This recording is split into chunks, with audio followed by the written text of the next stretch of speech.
Suara Saleh with the Nerds of Color, speaking with the amazing Captain Burnham herself, Sonequa Martin-Green. Thank you so much for speaking with us today. How are you? Oh, of course. Thank you for speaking with me. I'm so good. I hope you are too.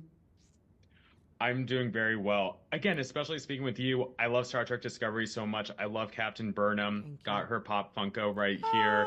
And like this was really my first Star Trek, I have to tell you. And I just like this got me into this universe. I'm just so grateful to all of you and the cast and crew, and congratulations on 5 seasons. Oh, thank you so much. Oh my goodness, that's so special. It's quite rare. Thank you. Thank you. You're welcome. Something I love about Captain Burnham is that, now listen, all Star Trek captains go through some sort of turmoil, throughout their run and stuff. But Captain Michael Burnham has been through a lot, Yes. like yes. gargantuan amount, but she consistently perseveres through all of it. And I'm curious what you think is really at the core of that drives Michael forward, including in this final season. Oh man. Well, I have to say, to Star Trek Discovery's credit and to the credit of our writers, that what drives Burnham changes. It evolves over the course of the series, right? In major ways. We see Burnham being driven by a need for approval in the beginning, a need for someone to tell her her value and who she is and what her worth is, and that she is worth it and she is worthy, and forgive me, give me absolution. That's what drives Burnham for a while there in the beginning. And then we start to see over the course of time this healing and restoration take place, because Burnham is willing to confront everything and deal with it. And so by the end, we have Burnham being driven by the people around her and being driven by the greater good and being driven by the desire for a better future, and her understanding that she has a really important part to play in that. Absolutely. That's evident throughout. Yeah. I'm pressed for time, so I can only ask you one more thing. Okay. What has Star Trek taught you, and what do you think it still has to teach for the world today? Just I a little think small it's, question. I know. Yeah, just to, it's taught me a lot about love. It's taught me a lot about love. God has used it to teach me a lot about love. It's taught me a lot about grace. Love and grace. I love that. Yeah. And what do you think it has to teach for the world writ large? I mean, the same, really. Love is active. Love is fierce. And to me, personally, and this is a very personal thing, what I'm about to say, but to me, a lot of the principles of Trek remind me of Christ. And so I think that being able to see someone for who they really are, being able to see yourself in them, being able to reach out and connect with them regardless of the sort of external differences, I think that is when we are at our best as human beings. And I think that Trek has always and will continue to teach that by showing it. Yeah. Absolutely. Sonequa Martin-Green, this was an honor. Again, congratulations on 5 magnificent seasons of Star Trek Discovery. Going to be enjoyed for years to come. And again, congratulations to you and the entire cast and crew. Thank you so much. Thank you for talking, and I love your name. Thank you so Yes. much. Thank you so much, David Ajala and Doug Jones, for speaking with us today. How are you doing? Pleasure. Good. I love your Doing disco good. shirt, Yeah. by the way. First thing I Yeah. noticed. Yes. Good man. Yeah, thank you. I gotta tell y'all, I told Sonequa this. Star Trek Discovery was my first real Star Trek show. It's what got me into the universe, and y'all are brilliant. And congratulations on 5 seasons. It's really amazing. incredible. Thank you. Thank you. So, David, I'd like to ask you first. Playing a character like Book, he's fascinating because he's presented as someone who's going against the grain. That's sort of his inherent personality, but he really also tries to be part of the system for Michael, for his love for Michael. So what's it been like for you to play a character like that, and how will we see that develop in season 5 without giving too much away? For sure. I guess in season 3, if it ain't broke, don't fix it. Cleveland Booker has found a system and a way of being able to operate in life to look after and protect endangered species with his grudge. and he's never really needed his queen, of course. He's never really needed anyone else to be part of that team. And then he meets Michael Burnham. Then they form a relationship which is just wonderful and abundant and full of love, respect, kindness. Then he starts to embrace Starfleet through Michael Burnham. But then we see that that's not enough. You need to find it for yourself. Cut to season 5. He's now found a new purpose after living in kind of purgatory because of the sins which happened in season 4. And now he's found a purpose within Starfleet. It feels like when the stars align, great things can happen. And that's what happens for Cleveland Booker in season 5. Can't wait to watch. And Doug, playing a character like Saru, who's grown so much. By the way, I've got Saru's Funko Pop right here. Oh, thank you. Man. And he has just grown so much more confident and just really different from what we've seen in season 1. So what's it been like for you to play this kind of character, and what do you hope audiences have taken from Saru? Yeah, his confidence and courage surprised me, actually. I didn't know how this was from season 1. I was, given the backstory that he grew up in fear. There's a predator species on the planet that we're always, cowering in the presence of. And so in season 2, when my threat ganglia flared up and I was like, oh, this is the end of my life. This is what happens. I'm going to get cold now. They fall out and I'm like, hey, where's no fear anymore? That was a surprise to Saru and to me, the actor playing him. I was like, I didn't know that we were going to go there. And so because I developed this character based in he's a little bit scared, but he's got to push through. Well, now he's like, we can do this. So for me, I've learned a lot as a person from this because I know anxiety and fear myself. And his surroundings didn't change. There's still something perilous happening every day that we have to go, okay, let's get things done and get through this issue of the day. That hasn't changed. What changed was his reaction to it. And that's what I hope the audience has taken away from it. And I hear from a lot of fans that are anxiety-ridden and deal with depression and all that, and they have indeed learned something from Saru, as I have. So it's been a journey for all of us together. That's amazing. This character and all of the characters of Star Trek Discovery will be remembered for many, many years to come. Congratulations on 5 amazing seasons, and can't wait for everyone to watch it. Thank you all so much. Thanks so much. Hello, this is Swara Saleh with the Nerds of Color, speaking with Mary Wiseman, Wilson Cruz, and Blu De Barrio. How are y'all today? Good. I love your T-shirt. Yeah. Thank you. I love the show. Star Trek Discovery was my first Star Trek. It's what got me into the universe, and y'all are amazing. Congratulations on 5 amazing seasons. Thank you.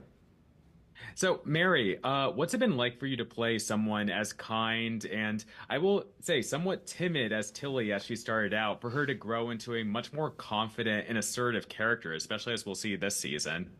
Oh, yeah, no, it's been a blast. I'm so glad she got to kind of evolve past that place. I think if only because she deserves it. I wouldn't want her to kind of be stuck in that space forever. And gave me personally a lot of opportunities to play a lot of different stuff. So it's been really fun, and I think she kind of lands in a place which is kind of cool in full circle, where she would have been a really good person for season 1 Tilly to have in her life. I think that's kind of a lovely symmetry. Absolutely. Blu, you're a more recent addition to the Discovery crew. What can you tease about Adira's journey this season and how they grow more on Discovery? I think that weirdly this season felt like a beginning for Adira. I think that it took them a long time to feel settled. I think probably similar to how Tilly was in that first season. I don't know. I mean, there was more nerves there. There was more. I don't know. I when I watch back and I look at that, I see similarities. But I feel like this is their beginning into something really special, and I think them kind of figuring out what they want to do and what they kind of want to dive into in terms of their future and their position on this ship. It felt really weird having this season feel like a beginning for them when it's our final season. But it was, I don't know, I kind of loved that. And I liked not just leaving it up in the air and not knowing what's going to happen. And I think that's really special. Absolutely. Now, last but certainly not least, Wilson, Dr. Culber is part of a key, I will say, overall mission this season. And without giving too much away, I will admit I was really surprised by it. What do you think audiences are going to make of Discovery's new mission in season 5? How do I answer that without? Sorry, it's a hard one. Well, I will say this. For Culber, having been given a second lease on life, as I've spoken about extensively, I think he has an appreciation for all of these odd, but wonderful experiences that he's having, and he gets to appreciate them as they're happening, right? Because every day is a gift, and every opportunity to serve is a gift, and so. I can't give too much away, but I feel like this was yet another mission that allows him to step up, and when it's over is a bit in awe of the experience he's having, and of course because he's a scientist, he wants all of the answers, right? He wants to figure out all of the ways in which this happened and why. But he's really on a journey this season of accepting the fact that not everything has to have an answer. Okay. And but it lends the story kind of the season kind of lends itself further into this journey of him experiencing and appreciating life as someone who's been gifted an opportunity to appreciate it again. I can't wait to watch the rest of it. Again, congratulations to you all on 5 amazing seasons of the show. I'm going to miss it so much, but y'all should be so proud of what you and the rest of the cast and crew have achieved. Bravo. Thank you so much. Speaking with Eric Kurtzman and Michelle Paradis, thank you both so much for speaking with the Nerds of Color today. How are you? Good. How are you? Good. How are you? Good. Great to be speaking with y'all. Congratulations on 5 seasons and everything y'all have achieved with Star Trek Discovery. I have to let you know, it was my first Star Trek I got into, and it really got me into the universe writ large. So thank you for all your amazing work. Amazing. Awesome. Wow, that's great to hear. That's so great to hear. Something I love about Discovery, this is addressed to both of you. Amongst all Star Trek shows, it is the one that most boldly goes where no one has gone before. And I think the audience will see that especially in season 5. So what's it like for you both to work on the subjects in particular that Discovery has done over the years? Well, it's a lot of fun, for sure. We come into every season asking ourselves the question, how can we go bigger, bolder, make it even better than last season, which, every season we set a very, very high bar for ourselves. And then the next season we challenge ourselves to exceed that. So it really is exciting and a huge challenge. And, much like the world within Star Trek itself, it requires a lot of teamwork and a lot of very different talented people working together to make that possible. Absolutely. So, Alex, I'd love to ask you, as pioneering modern Star Trek as it is today, how was Star Trek Discovery a key part of that? How do you think this show helped pioneer what Star Trek is today? Well, there would be no modern Star Trek without Discovery. Discovery was first in the door, and it forged new ground for every show that came after it. We did so much exploration on Discovery. We tried so many different things, and I think that all the different shows in so many ways kind of orbit around Discovery, and it's been an amazing thing. Discovery was pretty fearless from the beginning. It tried very bold things.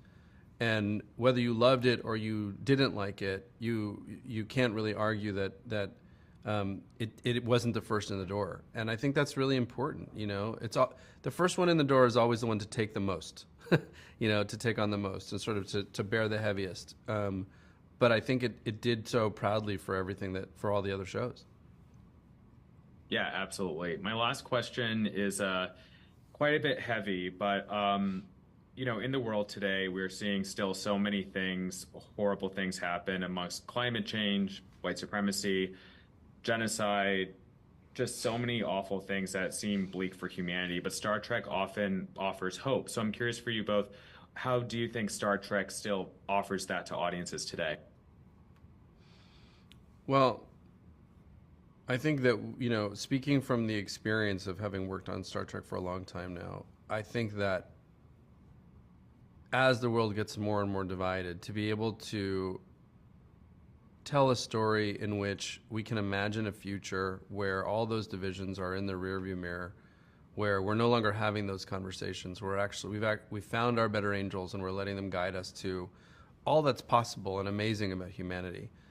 That, to work on that day to day, is really a gift, especially given the state of the world, because the only thing that you can really do to work through the madness that you see around you is try and tell stories that help people understand how to live better. Stories are a compass, right? They've always been a compass, starting all the way back to the campfire. Here's how we interpret life, is through story. And Star Trek has done that in the most extraordinary way. So it's not just that we as the creators and writers of the shows get to experience that day to day, but I think we're putting out into the world a way for people to see themselves and see hope and feel optimism and remember that that's important and possible, because most of the time everything around you will tell you that it isn't, but it actually really is. And that old saying, you can't be it if you don't see it, is really true. And Star Trek has always been that guiding light for people. Absolutely. Thank you so much for all these amazing answers. And again, congratulations on 5 seasons and all of y'all's success in Star Trek today. And this was amazing. Thank you so much. Take care. Thank you. Comments in the lectures, fanboys, professional artists, and professors. Maybe a nerd who's just like you, talking about the things that you like too. So I invite you to the NOC. In full color, you see me. The hard knock life, comics, movies, and TV. Yeah, pop culture with a different perspective. Watch it on your screen, hit play, so check this.